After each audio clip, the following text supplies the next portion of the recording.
My name's Alex Davies and I'm a chef. We're generally solitary creatures and hide behind the scenes, so I've never spoken in front of a crowd before. But bear with me, as tonight I'm going to talk about the who's, what's and why I do what I do. This is me, and this is where I began, training in the traditional manner at CPIT. I learned to cook meats, use vegetables as garnish, make rich buttery sauces, and taught to cook in competitions. For me, this lacked soul wasn't cooking, so I left.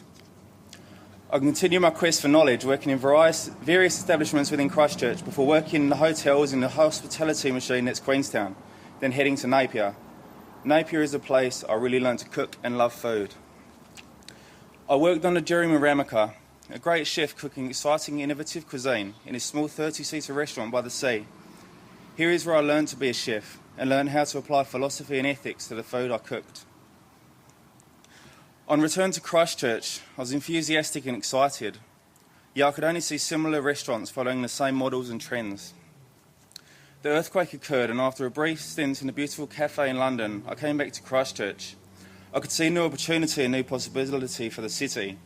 Yet I felt it was a restart button had been pressed. Yet few restaurants were excited enough to create something new and reflective of this new opportunity to start again. This is when I decided I would do what I wanted to do.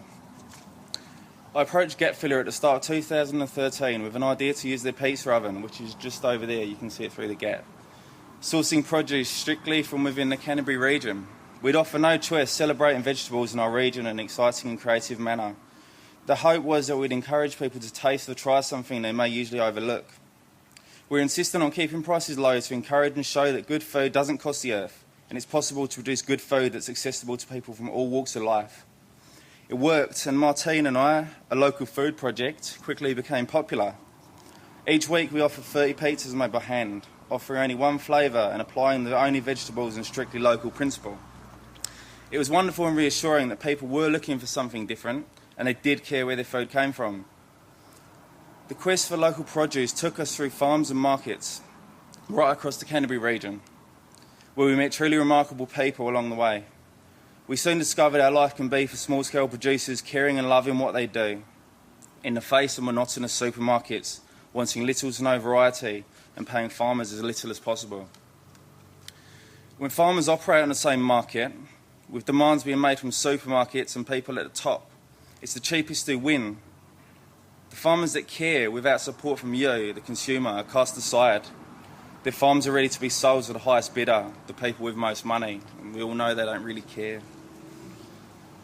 Our insistence on quantity and consistency has led to a deterioration of quality and variety. The carrots we get in supermarkets are just a replica of the real thing. The real thing, we see tons of shapes, we see tons of colour and tons of greatness. If you get like real carrots, they're amazing. Our insistence on greater portions has led to fishing and farming practices such as the ones that you're about to see. And this is due to our ignorance of where our food comes from. This ignorance is destroying our environment, and this is the very thing that feeds us. It's been documented that at one stage in our time we've had between 250 to 300,000, which is massive, varieties of edible plants globally.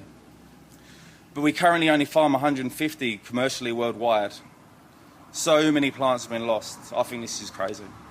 The poverty and the lack of biodiversity is destroying our agricultural landscape, and ultimately it's destroying our cooking itself.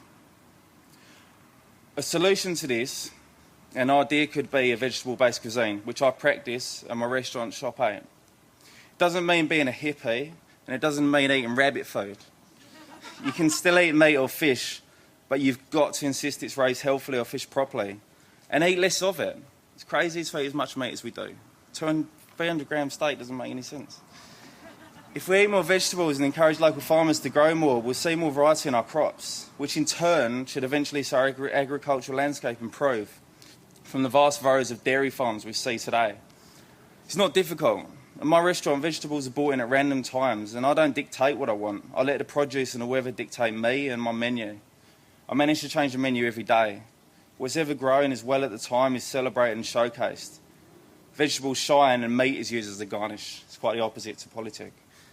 Imperfections and difference are celebrated, as difference and imperfections are exciting. If everyone looked the same, we'd be tired of looking at each other. We all know that song. And the same should apply to our food. There are ways and means of challenging the establishment that dictates how we eat. Our politicians are holding a headlock to the monster food corporations, so voting won't help us. But I believe actions speak louder than word. And if we start acting as conscious consumers, we're going to regain control. Supporting local farmers' markets is essential. This puts money straight into the hands of the farmers and cuts out the middleman.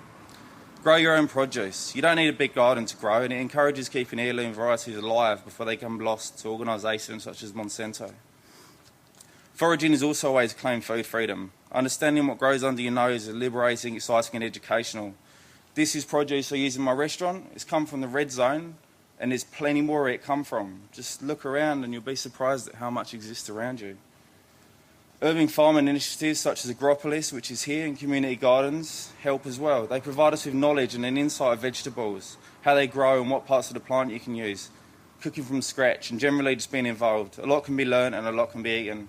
It's also a place where communities are formed and fun can be had. Enjoy meals together, make from scratch. Eat dinner with your mates and eat dinner with your family. Sitting down at the end of the day around a nice meal is a wonderful thing. I grew up on this with my family, and I feel it's a much more productive use of time than a night in front of the television and a takeaway dinner. It's cheaper to cook from scratch if you eat more veg and follow the season. Income isn't a factor when you eat well, and if we teach others how to cook and educate one another, our health, well-being and all-round goodness should improve.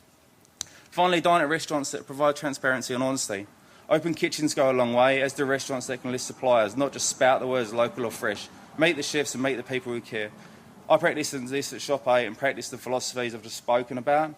I feel food is a great fun and should be celebrated at all levels. The joy of sitting around a table with people close to you, with meeting new friends, is a fine thing in life, and anyone at any time can enjoy. Thank you.